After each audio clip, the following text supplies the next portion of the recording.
ఒక చిన్న గ్రామంలో రాము అనే కష్టపడే రైతు తన పొలంలో పనిచేస్తున్నాడు. ఒకరోజు అతను పొలంలో తవ్వుతుండగా మట్టిలో ఒక పాత కుండ కనిపించింది. ఆ కుండను చూసి రాము చాలా ఆశ్చర్యపోయాడు. ఆ కుండను ఇంటికి తీసుకెళ్లి తన భార్య లక్ష్మికి చూపించాడు. లక్ష్మి కుండను శుభ్రం చేస్తుండగా అకస్మాత్తుగా బంగారు వెలుగు బయటకు వచ్చింది. ఆ కుండలో పెట్టిన అన్నం మాయలాగా మరింత ఎక్కువగా మారింది.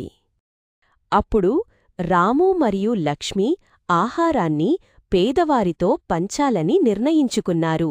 గ్రామమంతా ఆ మట్టికుండ మాయను చూసి ఆశ్చర్యపోయింది.